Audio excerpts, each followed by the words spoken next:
Finding a new job is stressful, but with Indeed, it doesn't have to be. Just fill out your Indeed profile with your skills, experience, and desired salary. The more you fill out, the better your matches will be. And hearing from hiring managers will be 2 times more likely. Relax. That's your Indeed profile sending opportunities your way. Indeed, the world can work better. At Capella University, you can learn at your own pace with our FlexPath learning format. Take 1 or 2 courses at a time and complete as many as you can in a 12-week billing session. With FlexPath, you can even finish the bachelor's degree you started in 22 months for $20,000. A different future is closer than you think with Capella University. Learn more at capella.edu. Fastest 25% of students. Cost varies by pace, transfer credits, and other factors. Fees apply.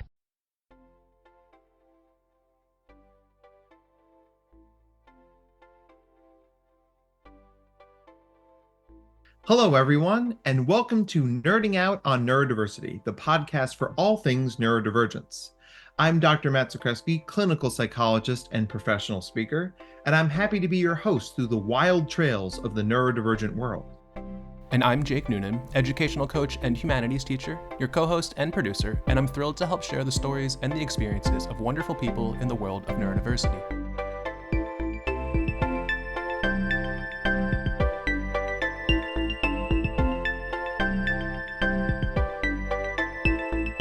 We're really excited for today's guest, which we are going to say a lot because we're always really excited about every guest we get. So let's get into it.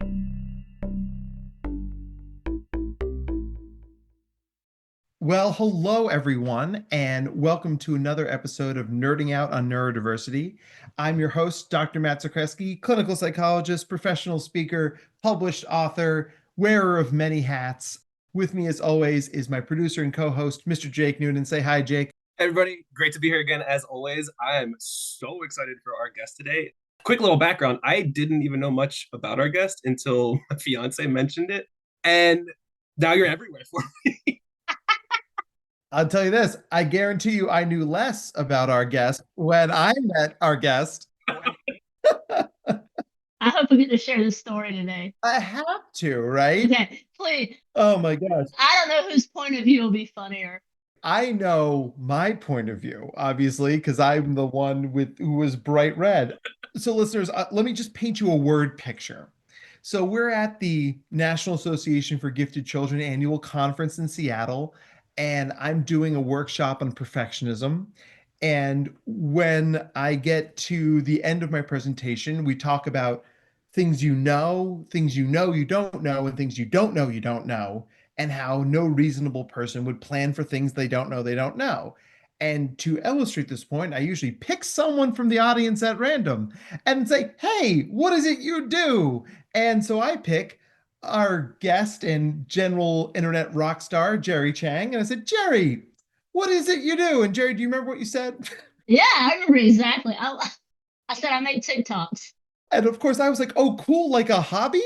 And if you've ever heard 800 people in a room laugh at you, it sounds like this. And I looked and I was like, I am missing something. I am missing something. And Jere was very gracious and explained that she basically is TikTok. Those are your words. I did not say that. Oh my gosh. So yes, what was that like for you, Jere? Because like I said, I know I'm of course like flop sweaty telling this story. When I say this story, this will forever be one of my stories. So shout out to Little Miss Gifted. Or wait, no. Yeah, Little Miss Gifted. Stephanie, the glitter. Yeah. So I haven't been to this conference probably in 10 years. And I'm starting to do keynotes. And so I was like, I'm going to go to the Gifted conference. I'm going to make connections. I'm going to get my name out because I'm not known with like all of y'all, the authors. I know all the teachers.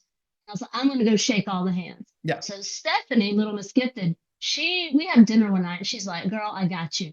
This is who you need to meet. She makes an itinerary. She makes a list. And I don't know if you remember this, we're at a bar at a mixer with Sean, and she introduces me to you, and you're just like, "Hi, I'm Dr. Matt," and I was like, "Hey," and I got all socially awkward because she's telling me like, "You got to meet this dude, right?" And I'm like, "Hi, I'm Jere," and you're like, "Hi, I'm Dr. Matt," and it fell flat.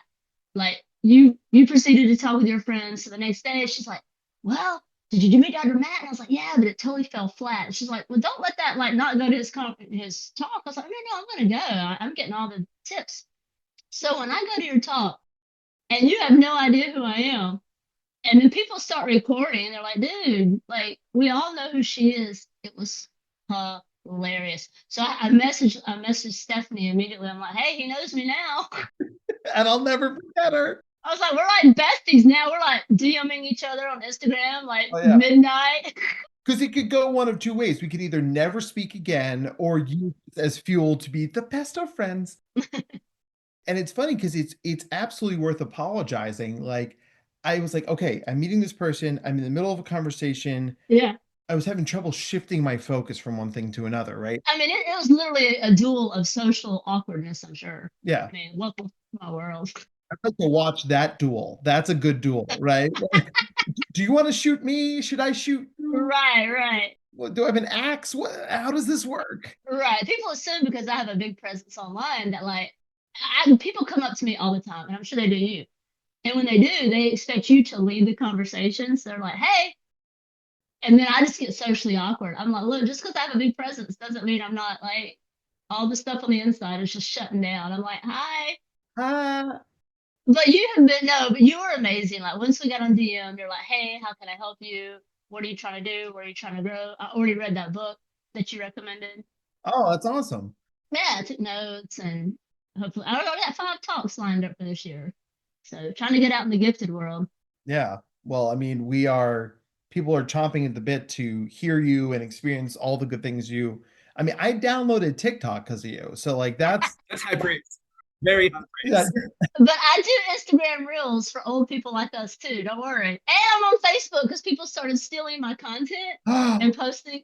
Yes, and Meta would not take it down. People, and they were doing some kind of like spicy stuff with the profile pictures. I was like, not me. And so finally, I was like, well, I guess I need to start uploading on Facebook, and now I also do YouTube Shorts. So I do all 4 of them. Yeah. I'm on Facebook mostly because that's where the moms are, and the moms are of the kids that I see. Right. If you look at my demographics, it's like, you have like 9,000 followers and it's like 87% women and 87% between like 28 and 45. And I'm like, all right. I can usually tell when people come up to me, they'll say, "Hey, are you?" And I'll fill it in. I'll say, "A YouTuber, Instagram, Yep. moms my age, young people, TikTok." I can usually guess. And I'll say, "Yeah, I'm on that." Oh my gosh.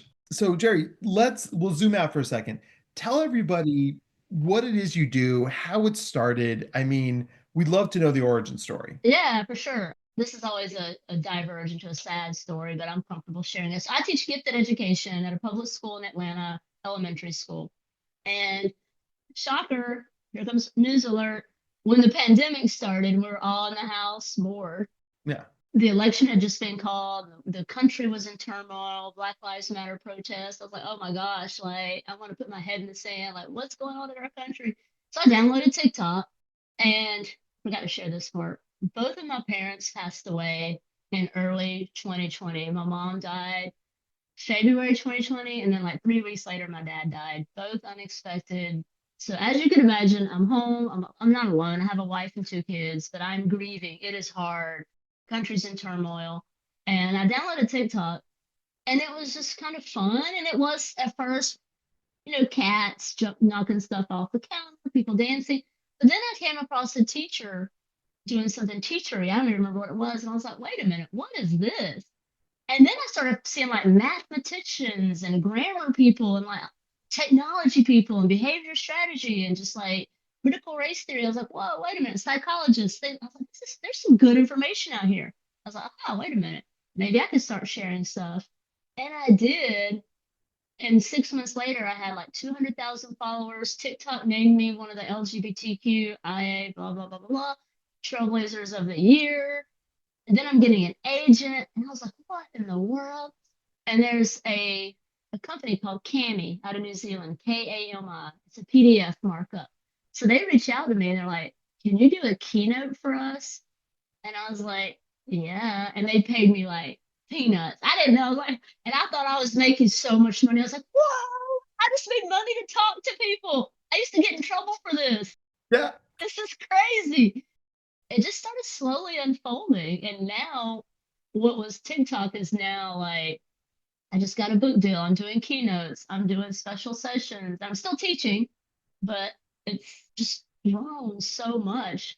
And like people like you, like I am meeting people. I've been to Canada twice and spoken, you know. It's just crazy. The internet, there's so much good out there.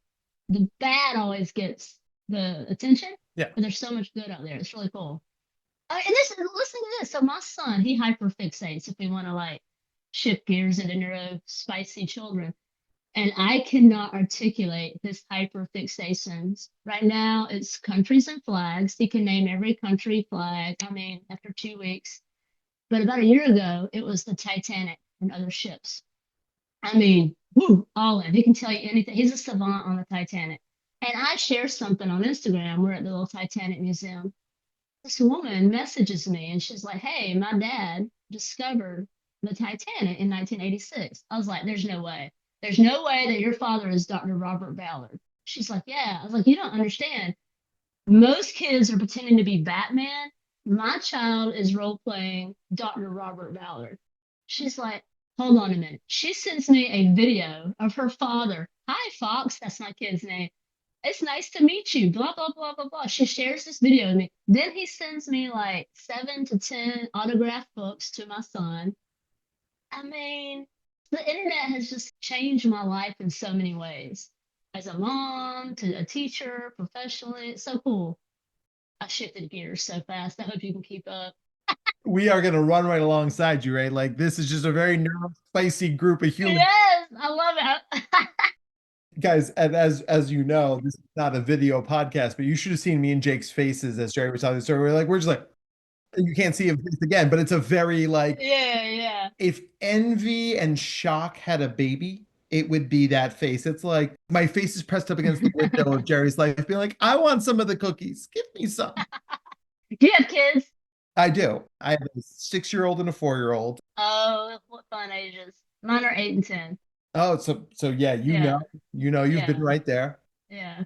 They don't have hyperfixations yet, Mm-hmm. but you're starting to see some of like the glimmers of that, like well, there are no other shows other than Blaze and the Monster Machines. I'm like, well, there's lots of other shows.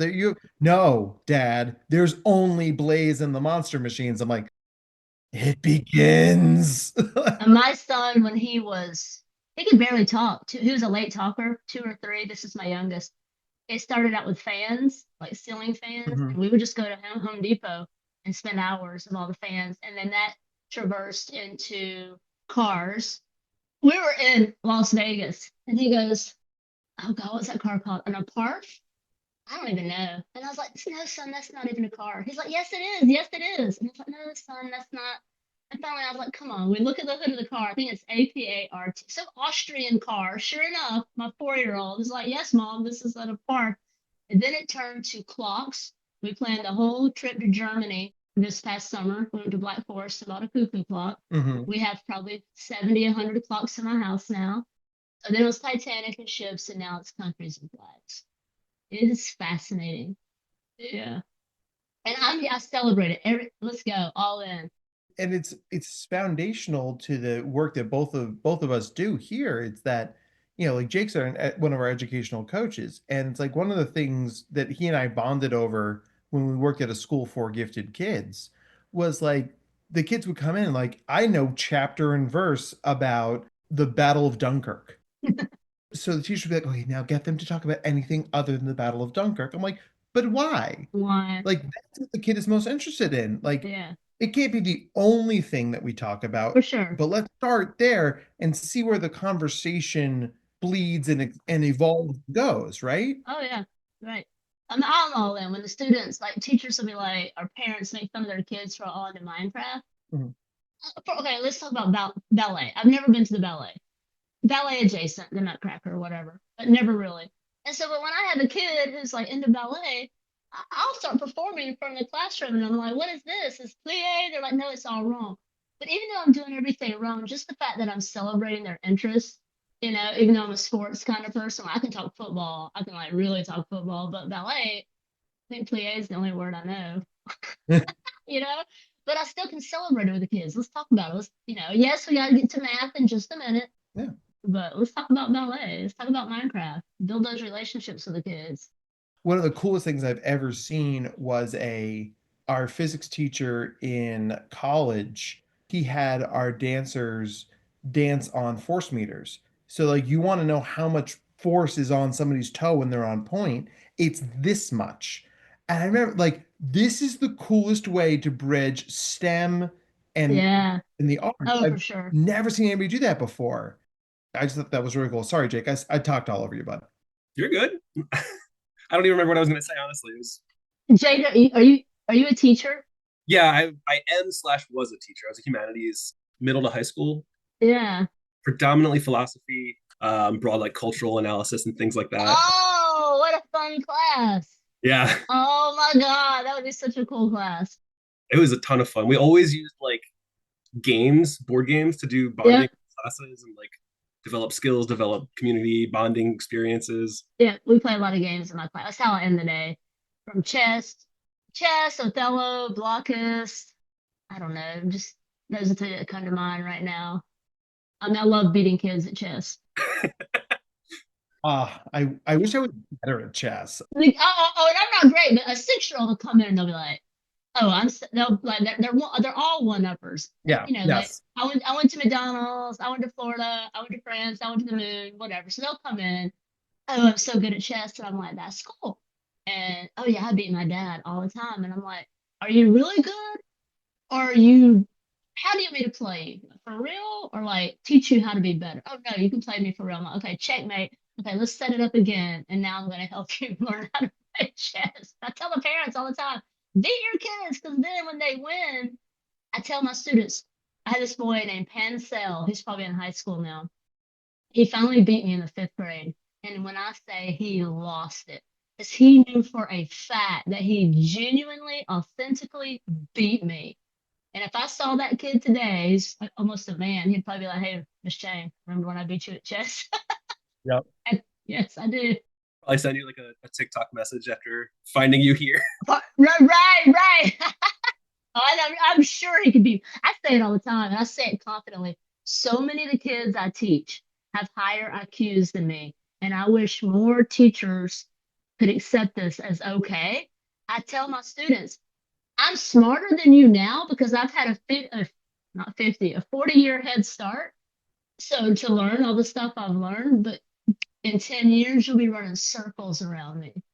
I think that's why you're so successful in those online spaces is that your humility comes across so much. Like it's just, I think a lot of teachers get into trouble. They try to like one up the one uppers. They're like, I'm smart, I'm a grown up. And it's like, listen, I work with a lot of smart kids. They always play me in chess. Usually they wipe the floor with me. Right. There's something instructive about getting beat by a kid. And like now, how does you think I feel about this? Like, I never thought about how you might feel about this. How do you think I feel? And because it's important to be a good winner, just like it's important to be a good loser. Yeah, for sure. Oh man. A lot of teachers are not good losers when it comes to not knowing the things. Well, and the problem is, a lot of gifted kids, they come in and they correct you because like I remember I had this little girl in 2nd grade, and her hyperfixation was the solar system. And she was such a sweet child, such a sweet family. But to her, the knowledge that she had we were learning about the solar system. So when the kids would share something, she would just look at them like they were just an idiot. And she'd be like, "Oh." So finally I reached out to her mom and I was like, "Hey, she's struggling to make friends." And so her mom was just like mortified. I said, "I tell you what, I'm going to role play with her a little bit." So I'd hold her back in class and I said, "Okay, I'm going to call her," because she's still probably in middle school or high school. I'll call her Sarah. I said, "Okay, Sarah, I'm going to say the most off the wall thing about the solar system, and you have to correct me without making me feel dumb." Mm-hmm. And I said, "Okay, You know Mars, the fifth planet from the sun? She'd just take a deep breath and she'd go, "Oh, actually, Miss Chang, Mars is the fourth planet from the sun." I was like, we're making progress. We're making progress. And Progress. she just needed to know that what simple knowledge was for her, it wasn't for everybody. Yeah. And so they don't mean it when they correct adults. They don't mean to like one up them or anything. They're just, hey, this is just my norm. I think like too many times we treat children in classrooms, especially from teachers' perspectives, as like not people at all. Like they don't have emotions, they don't have thoughts, they don't have reactions to things. And we're just like, listen to me and what I'm saying. I was working on a keynote earlier today. I was practicing, and this kid, he's at Morehouse University now in Atlanta. I had him in first grade, and when he was ready to go to college, I met he and his mom for brunch. And he's like, "You're probably the best teacher I ever had." And I was like, "Dude, I had you in first grade. Like, come on. Like, you're going to Morehouse. You're really smart. Like, what?" Okay, I was like, "Fine, okay, I'm amazing. What was it?" And he goes, "You treated me like a person."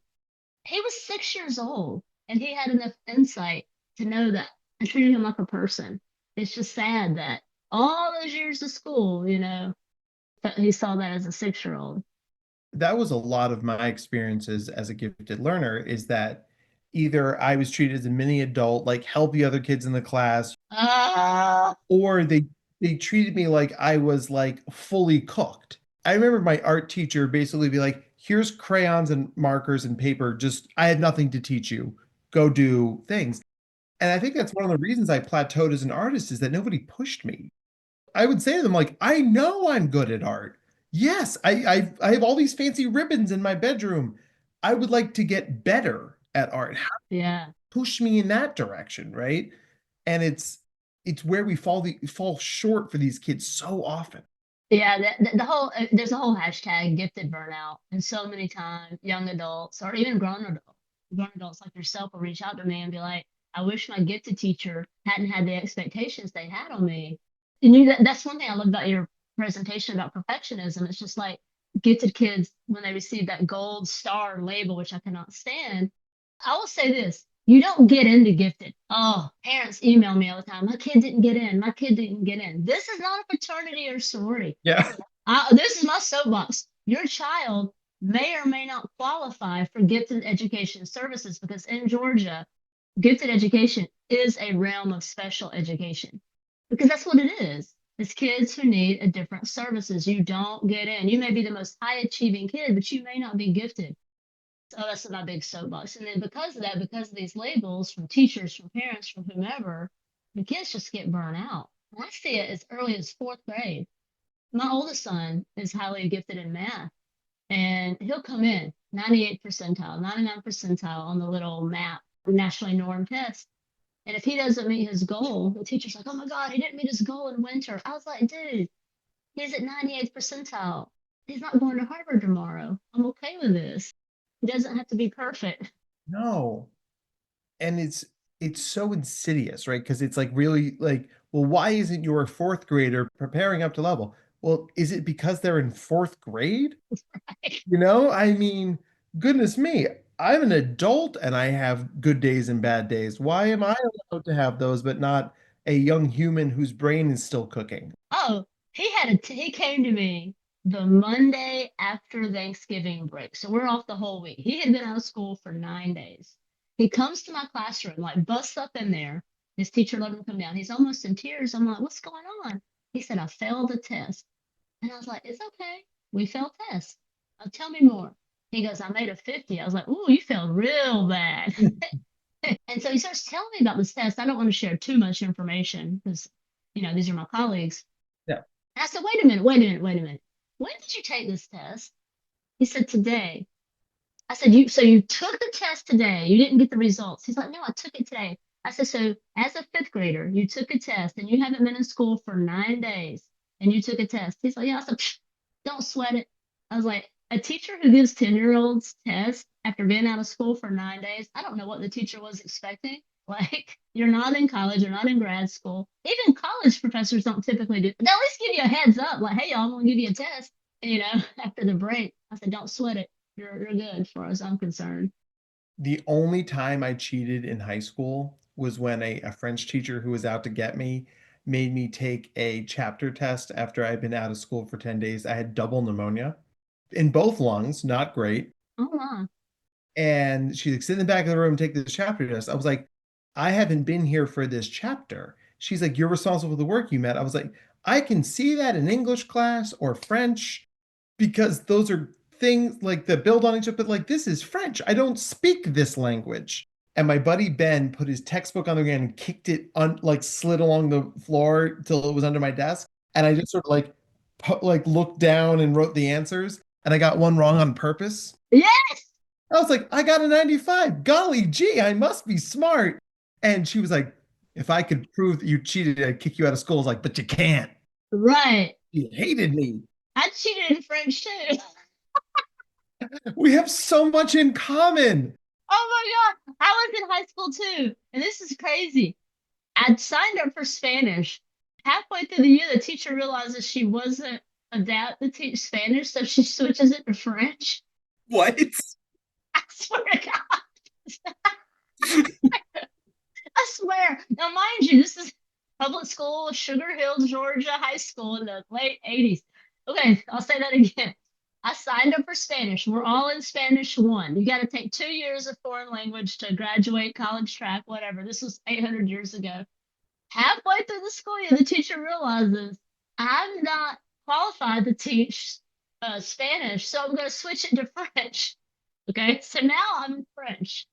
So I'm completely lost, uninterested, which is funny because now I have a master's in applied linguistics. But at the time, I was not interested in language. My sister-in-law at the time was my brother's girlfriend. She was like in graduate school for French. And so the teacher assigns us write a paper. So I go to my sister-in-law. I was like, I got to write a paper in French. Can you help me? She knocks out this paper. I turn it in. It's probably using words I didn't know in English. I submit this paper. I was busted so bad. She's like, you didn't write this. I was like, how can you tell? She's like, because you're making these verbs agree and like, we're not even like close to this. Yeah, I got caught too. You can't blame ChatGPT then. Yeah, right. I know, right? That was good old fashioned cheating back then. Mm-hmm. You had to find somebody. You couldn't just look up ChatGPT. You had to find a person who had ChatGPT knowledge. In their brain. Yes, to help you cheat. When I was a college professor, the things these kids would come up with to cheat, I'd be like, you don't think I've seen this? Like, you don't. There was kids who had they had like a pen thing. Like, so like if the pen was pointing up, it was A. If it was to the side, it was B. If it was down, it was C. So I walked over, I was like, so listen, I see what you're doing, right? Yeah. We have another code here. Like, so you guys can either stop this or I'm ripping up your desk. And they stare at me like, what? Like, wizard, how did you know? And I'm like, y'all, not subtle. Come on. There's nothing more less subtle than college freshmen, right? They are the least subtle people on the planet. I invented this method. No one's ever cheated before. I know, right? I always tell my students, I don't, especially the littles, I don't say cheating. I'm like, sometimes we work together and we collaborate. Sometimes I need to know, can you do this standard that I'm trying to achieve, whatever. I don't know, so go ahead and tell y'all. If you are looking at your neighbor's paper, even if you're just being nosy, even if you're just trying to see like, who did they get it right? Because I know I did. The teacher's going to think you're taking their answers. Always. But fortunately, I don't have to give grades. They're not fun at all. No, especially for elementary school. I think it should be you pass really well, or you didn't pass and you need help. That's it. You know. I almost failed kindergarten. I got like an A equivalent on all the criteria, but then they were like, you might want to stay back a year because you can't do like pants buttons or shirt buttons yet. How'd that work out for you? Can you do your own pants now? Yeah, surprisingly. Yeah. I'm glad that worked out for you. Thanks. I'd be concerned if it didn't. You like come out of the men's bathroom. Pardon me. I know this is going to sound a little weird, but can you help me with my pants? Guys, I need to go to first grade. Somebody help me with my pants. Like Billy Madison all over again. We could ask Jake's fiance if how he is with buttons, but I don't want to throw Jack under the bus. That's like all these moms who They're so hyper focused on like milestones. Like my kid was walking at 8 months, and all these moms were like, "That's so great, that's so wonderful," and I'm like, "Really? Is it?" Because he's 10 now, and not once has anyone ever said, "Hey, your son can walk really well." That's quite fascinating. You know? There was one of your videos I watched where you were talking about just meeting kids where they are. Yeah. And how like you can't expect kids to have skills that they don't have because they might not have them for a million different reasons, right? Right. Because that's so much a part of what I do. It's like I work with high school kids who have like the idea of talking to someone from the opposite sex. It's just like, nope, can't, won't. Yeah. Yeah. And their parents be like, well, shouldn't a 15, 16-year-old know how to do this? I'm like, some do, Yeah. some don't. Exactly. But I'm telling you, is beating this kid up for skills they don't have isn't going to help them get those skills. Absolutely. You can't shame someone into being better. Right. You can like love them to be better. Well, that's like a stereotype among gifted kids is that the lack of common sense, right? Is that they can outscore any test, any standard mathematically, but then like they'll be like, "Ah, they forgot their backpack." And I've heard teachers say, if you're so gifted, why can't you remember your book bag? Why can't you remember your folder? And I'm like, they didn't qualify for gifted in remembering their backpack. They qualified for gifted in math or language or creativity. Like those two are not connected. And when teachers challenge me, like, "Are you sure you're testing this child for gifted?" Yes, I'm sure. Do you want to come sit down with me for a few hours so I can explain giftedness to you? Well, no, then be quiet and sit down. And that's what I'm realizing the more that I want to share more gifted content because I realize to me it's one of the most misunderstood areas of education. Like so misunderstood. And it's on the chopping block in so many states. Mm-hmm. Yeah. No, with people just not understanding like what giftedness is. Yeah. And especially like in a post COVID world, all these kids lost like 3 years, 4 years sometimes of actual growth, skill development, education in general. And so many districts and policymakers, they think that advanced contents or like AP courses is synonymous with giftedness, and it's not. Because you can have a lot of high achieving kids who are not gifted, not even close to being gifted, who are really successful in an AP physics class. And then you may have the gifted kid who's in AP physics who is like, no, I'd rather be playing the trombone. Like, man, I'm not motivated at all in physics. Those two things are not one of the same. I feel like you're just describing my entire like high school career right there. Right, and you were probably misunderstood, right? Yeah, except for not trombone. It was percussion and marching band, but right there. Yes, yes. I'm trying to help my fifth grader because he's going to middle school next year. Like, they can take 2 enrichment classes about like art, music, PE, and all that. And he fell in love with a photography teacher. So because he likes his teacher so much, he's now starting to like photography. Boom, check. So I was like, what about band? Because he's really good at piano. He's like, absolutely not. And I was like, why not? And he's like, because it's like a cacophony of noise in there with all these band kids and all these instruments. We have a harp program. It's like, what about harp? It'll be like 3 little girl nerds and you play the harp, you know? He's like, I think I might be onto the harp. Have him go into the harp. I would love to see that. I would love to see that harp playing someday. That would be very cool. Yeah, he's really good at piano. And the cool thing that his music teacher did for him, he loves Toby Fox. Toby Fox is a composer of video gaming music. And so we went to his piano recital, and it's like Bach, Bach, Beethoven, Furlies, blah blah blah, all Mozart, probably not Mozart, and then it's like Toby Fox, and that's my kid's name. And he's like, music's complicated too. It is, yeah. We'll be in the car, and I'm like listening to like I don't know, Run DMC or like Kendrick Lamar, and he's like, "Can we listen to Toby Fox?" I'm like, "Dude, you're killing my vibe." That enough that I'm in a minivan. Please. Yeah. Well, and like Run DMC has like some very complicated and elaborate musicality to their stuff. Yeah, for sure. Oh, that was my coming of age music. I don't know how. I grew up like in an all white southern small town. I don't know how, but somehow I found Run DMC. I am a big believer that the music that you need to hear finds you. Oh yeah, for sure. Like I was not an arts kid until high school, And then I was introduced to musical theater. And then it was just like, by the way, here's every great musical ever. Because they were just coming out on CD because it was the 90s. Yeah. And I just like demolished like Joseph and the Amazing Technicolor Dreamcoat, Rent, and Cats. And I mean, like, I went from knowing nothing to being pretty encyclopedic. Talk about a hyperfixation. And even now, like, well, I just took my wife to go see Wicked yesterday. Oh, cool. And I was like, and then there's this part, and then there's this part, and then there's this part, and then this part's a little different in the book. And I'm like, okay, I'm a little much. Right, stop talking, stop talking.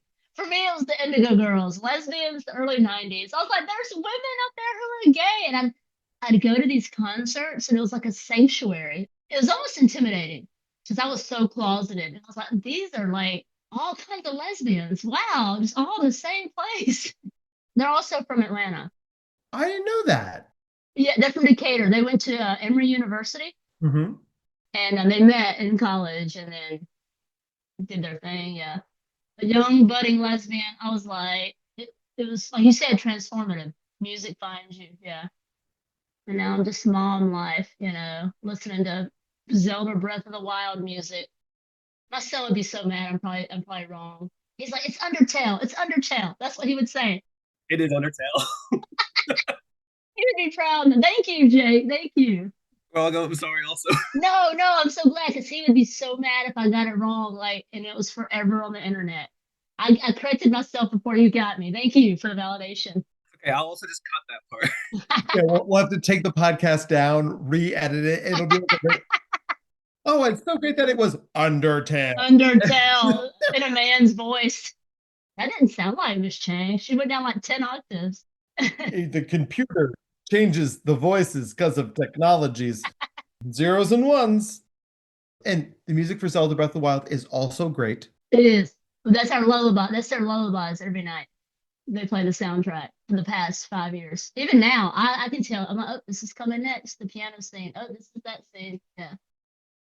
I just get the feeling you guys just have the coolest house ever. Like, I just like it's different. It seems so cool. It's different for sure. I mean, it's one of those. I don't want to say my parents. I grew up in a single mom home, 4 kids, pretty toxic. My dad. I don't want to get too much into that. Airing my family's dirty laundry, but it was a tough childhood. Some good parts. I have a disability. I was supposed to be paralyzed from the waist down. I have spina bifida. I had surgery when I was 6, and so that teachers, like kids, bullied me because I was the kid who like wet her pants until I learned I have to use a catheterization process now, even to this day. Wow. That was very like part of who I became. Then let's go ahead. Let's not make her weird enough that she has this disability that's going to be humiliating because it involves her peeing on herself. Let's just make her gay in a small town where what's the class? Like the reproductive health class. You got to write the anonymous question, and I wrote, explain homosexuality. I didn't know the word. I probably didn't spell it right. Right. And I never forget the coach goes, well, and he threw the card and it flicked and fell on the floor. And he goes, I know 2 things. Homosexuality is a sin, and God made Adam and Eve. He didn't make Adam and Steve. And I was like, dang. So to now have the opportunity to be a teacher and a parent, to celebrate queer kids, weird kids, neurospicy kids, when all the labels. And I tell my kids, and this is students included, be weird, be unique. It is celebrated in this space. And so I'm not a perfect mom, far from it, but I love having the opportunity to tell my kids, you want to grow your hair out long? Go ahead. You want to listen to this music in the car? Sometimes, okay, absolutely. And I know I keep using this word, but like you wear that so honestly and openly, like you can see why kids are so drawn to you. I mean, when I talk about serving LGBTQ kids who are gifted, a lot of teachers will say to me like, well, why do I need to know this? I'm like, well, let me ask you this. How many times have kids come out to you and they're like, oh my God, so many times. Yeah. And librarians and theater teachers and gifted teachers. And I'm like, because you guys create the spaces where kids feel safe, and the kids who need to feel safe tend to be the neurodivergent and or queer kids. Yep. And like when you find the adult that runs the space that makes you feel safe, you say, I like this adult. I will do whatever this adult needs me to do. And it's such a privilege to be a part of a kid's journey that way. Oh, for sure. And it's frustrating when people say, you're only supposed to teach, stick to the standards, stop indoctrinating these kids, only teach what you're supposed to teach. Okay, fine.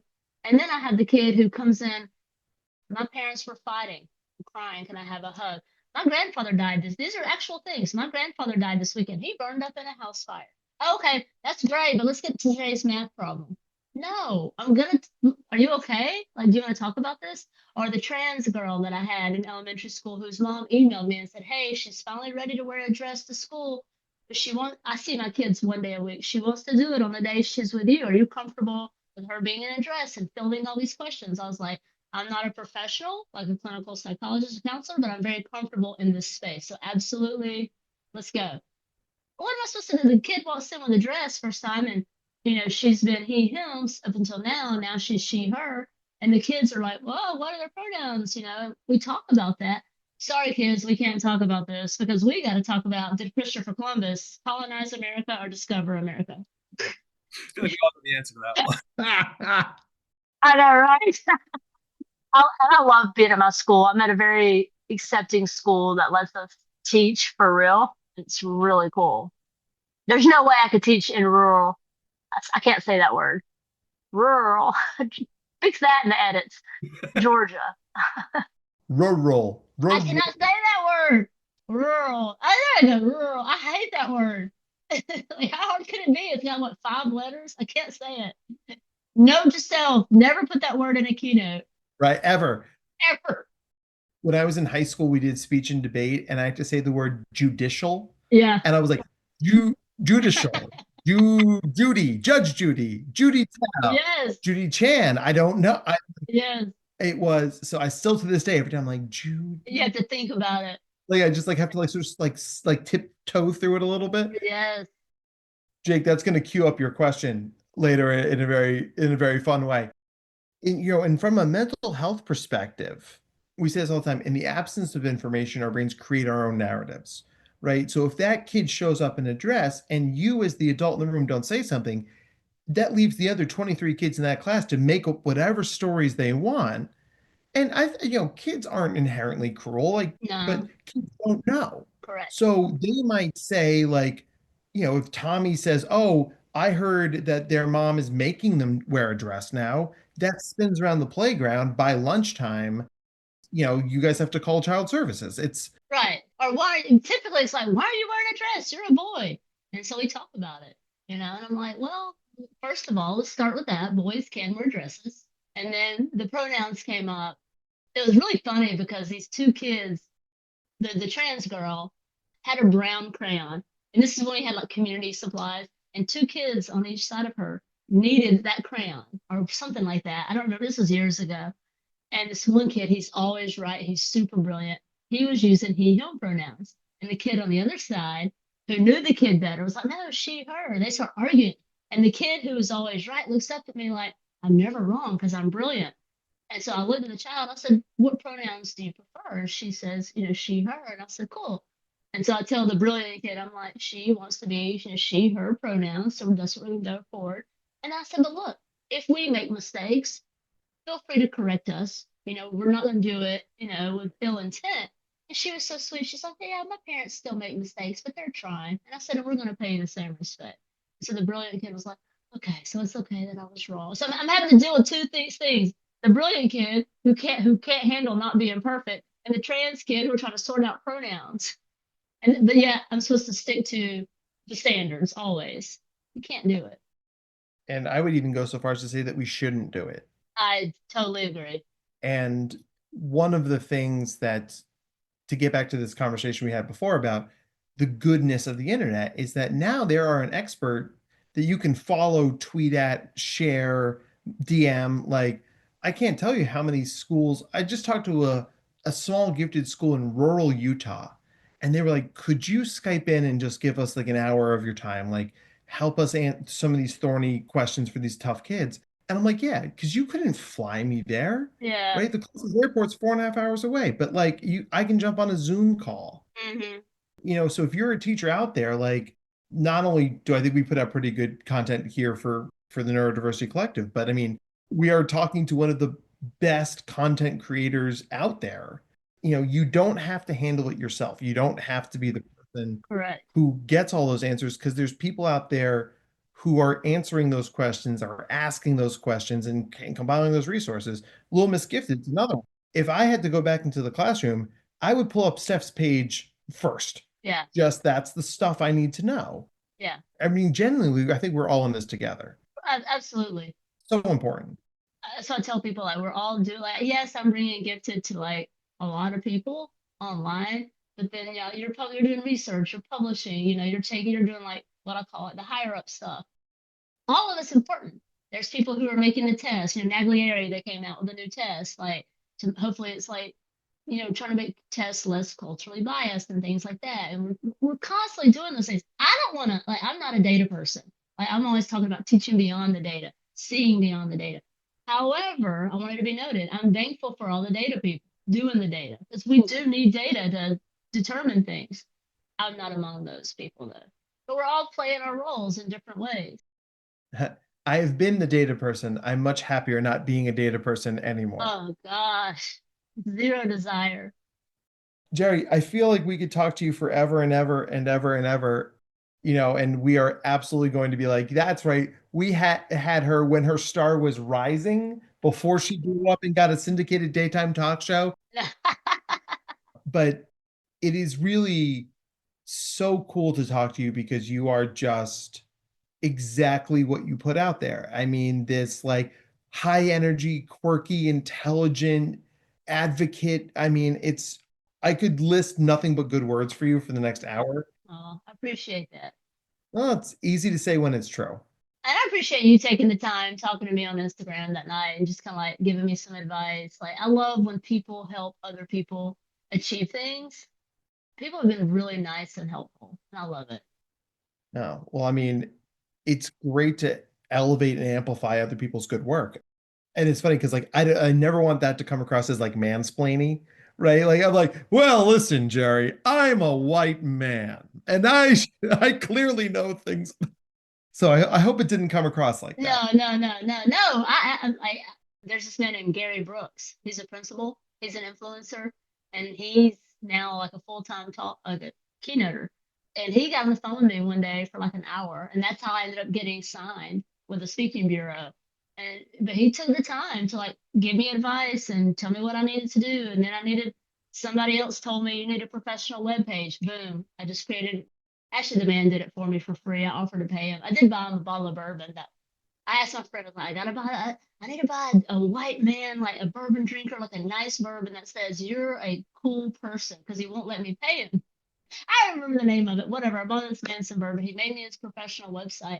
But people are helping me achieve this. And so I always want to make sure that I'm doing the same for other people, Yeah, if you ever need a gift for me, bourbon works just fine. Yeah. Oh, and also, I know you have a new book out, and I saw that sales were doing really well. Congratulations, by the way. Thank you. When your sales eventually, well, maybe not, but if they do plateau or fall flat, hit me up and I can promote it for you and stuff like that, if you want. Jake, you're going to need to talk for a minute because I'm internally freaking out. Yeah, I mean, for real. I mean, because guess what? In a year, guess who has a book coming out? And guess what I'm going to do? I mean, that's what I tell my wife. I'm like, I'm shaking everybody's hand and doing the favors and doing this. So, yeah, tell your publisher to reach out to me, stuff like that, and we'll see what we can do. When it's out, you can come back for another round and just talk all about it. Absolutely. Yeah, absolutely. I'm excited about it. I've written Matt, you'll know, Dr. Matt, I'm sorry, I don't know how you go casually. I've written 17,000 words, and I'm so proud. So many words. Yeah, I know. I think it's going to be like, I think they said 60,000. Yeah, it's just to seem realistic. I have to write 60,000 words, and I have to turn it in by November. I can do that. Yes. So you've already got 17,000. Yes, I've done 17. You're like a third of the way there, and you've got. That's what I said. Yes. My goal is to have 20 by the end of this week before I have to go back into the classroom. Yeah. I keep doing the math. I'm like, if I had this many words by this many weekends and this many times, I'm just like, stop doing math. Stop doing math. There's no joy in the math. No. When I was totally bogged down with mine, I found a quote from Neil Gaiman where he's like, I wrote Sandman at 500 words a night. And that became my mantra. I was like, I can write 500 words a night. I like that. That's really poignant. I like that. Yeah. Because I'm thinking in chunks of like 2,000 and 3,000. It's too big. It is. Like yesterday I hit 1,000, and today was supposed to be a writing day, but then my kid wanted to go to the lake. Now I'm doing this. I had to practice my keynote, and I want to spend time with my kids, and I want to watch football. So thank you. I like that. I like that. 500 words a day. I can do that. Yeah, and some days you like stagger across that finish line. For sure. But some days you're like, I blew past that. I wrote 1,700 words. Yeah. I like that. Yeah. They just became very manageable for me. Yeah. All right. Well, guys, you know that when Jere's book comes out, we're going to be pumping it up and talking about it, and it's going to be awesome because I already know it's going to be awesome because Jere's awesome. All right. So let's start wrapping up so you can get back to the family in that writing time. Okay. So, Jere, we always end with each of us ask one wrap-up question, and then we'll give you an opportunity to send our audience home with a parting words of wisdom. So, Jake, do you want to go first? Yeah, absolutely. So my question for you is, why is rural your favorite word? Why is rural? No, I'm completely kidding. It's what's your favorite word and why? Oh my God. That's such a fun question. You can say rural. Just say. It's definitely not gonna be rural. Okay. I'm not gonna answer it the way you want me to. There's no right way. Perfect. It bothers me that the word verb is a noun, but I think that's also amazing. Huh. I love that. I love the fact that the word verb is not a verb. I don't know why I love that. I actually just wrote a skit about it. I have it in my drafts. I've already filmed it with my little students that I act out, and they're talking, they're bantering it out. And I just love that. Verb is not my favorite word though. I love the word onomatopoeia because it sounds fun to say. Always. And then I love the country Djibouti because I'm also a 13-year-old boy. And the capital of Djibouti is? I don't know. Djibouti! I mean, as nerdy as I am, I'm also a 13-year-old boy trapped in my old self. Someday in my life, I want to go to Djibouti, and I will get so many postcards and so many pictures and just be like, I'm in Djibouti. Right, exactly. All right, so lots of great words there. Onomatopoeia is the one that comes up a lot. It's just such a good word. It's a fun word. So my question is, if you could have any superhero on speed dial, who would it be and why? Oh my God. I don't really do superhero people that well. You can make one up too. I know. I need to like phone a friend. Name some superheroes. Help me out. It's not Batman. Batman, Superman, Wolverine, Iron Man. Is there like a more non-glamorous female super person that's not all like voluptuous and you know what I'm saying? That's Squirrel Girl. Oh, Squirrel Girl. Who's that? What does she do? Oh my gosh. Squirrel Girl is she's like a more like obscure superhero character, but she's also like she's beaten some of the biggest and baddest villains and heroes in the Marvel comic universe. Let's go. She took down Doctor Doom. She took down Galactus. Like, hook me up with Squirrel Girl. I got it. I'm with her. There we go. Squirrel Girl. He's like best friends with squirrels. So yes, I'm gonna look her up. Squirrel related powers are pretty great. It does go with rural Georgia, right? We do have a lot of squirrels down here. Oh, I love you're like, well, that's not like voluptuous. And I'm like, damn, that cuts out. That's all of them. Exactly. Because that's just not the vibe I want to like be connected to. Like, no judgment at all. Yeah. It's just not my vibe. But I think all the ones that come to my mind are like vixen-y looking, like, woo, saucy. That's just not me. But definitely, yeah. I'm in with Squirrel Girl. We're here for Squirrel Girl. I'm going in blindly. I'm taking her advice. I'm all in. We would never steer you wrong. Well, so you start posting about Squirrel Girl everywhere. I swear, as soon as I get off this call and I'm scrolling on TikTok, I swear she'll pop up. It is so weird how that works. And then you can ping us and tell us whether we were right or wrong. And you're like, that we're recording it. Oh man. Okay. Well, I had a blast. Jere, is there anything you'd like to send our audience home with? Any words of wisdom, things to look forward to? Just the floor is yours. Okay. Of course, always follow me on my socials. It's at Miss Chang Gifted. There's no R, so it's MSCHANG Gifted on all my socials. I love when people reach out to me. I love connecting with folks. If you want somebody to come talk to your school district, pick me up. MissChangGifted.com is also my website. Surprise. And the last thing I want to say to teachers, because I always say this to teachers, be the teacher that you needed as a child. Perfect. Love it. Well, then, friends, we're going to wrap up on those beautiful words and their great marching orders for all of us. Should I have said be the teacher who you needed as a child? Oh, God. Not both. Yeah. Okay. Both. Boom. I'm casual. Keep it as that. People will let us know in the comments. They always do. Oh, my God. Well, it's so funny. People ask me how I can handle the hate comments. I'm like, I grew up gay in a small conservative Georgia town. Like, there is nothing a man, and no offense, but it's usually men who's living in the mom's basement in the middle of, and I'm not going to say a specific state, but because I don't want to offend anybody, but somewhere that's going to offend me. Sorry, Chads of the world. Like, I can handle it. No, I mean, every time I post LGBTQ content, it's like, crazy. I'm like, okay, Barry. I get hateful stuff. Oh my God. It is bad. Have you found Jesus? I'm like, I've been looking for him. He ain't out there. Buddy, hello? I know, right? Yeah. Right. I got called a sex traitor. That they're like, oh my God. Like by promoting kids to be LGBTQ, you are a traitor to your sex because men are supposed to marry women. I mean, y'all really don't have anything better to do? I get called a groomer weekly. Yeah. Yeah, they call that one a lot. I'm like, if I was going to indoctrinate children, it would be like bringing me coffee, putting the pencils back in the pencil bin and not on the floor. Wearing deodorant for our middle school boys, right? Deodorant's that's a good place to go. I know, we got to hang up. I appreciate y'all. We appreciate it. So appreciate it. I mean, Jere, you're just everything. And appreciate it. Obviously, whatever I can do, share my experiences with you, but like you're going so high and so far. I mean, it's so cool to watch it and to be a part of it. So thank you for sharing your time with us and your expertise and your wisdom. It's truly a gift to get to talk to somebody like you.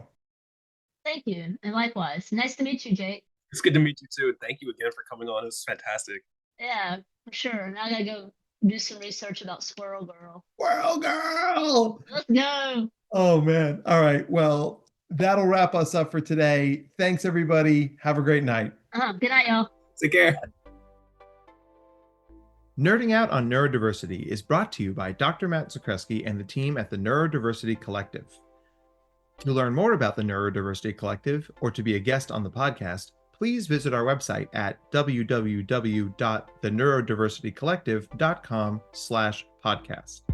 Audio and production by Jake Noonan.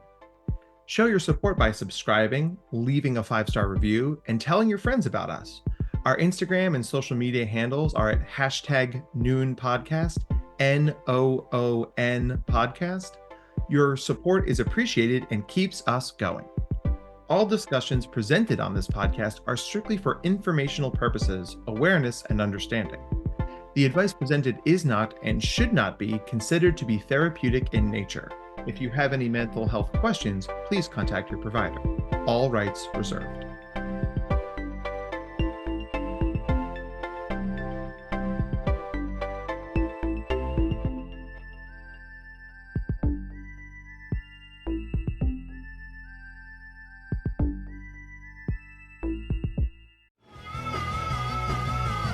You're listening to the Geekscape Network.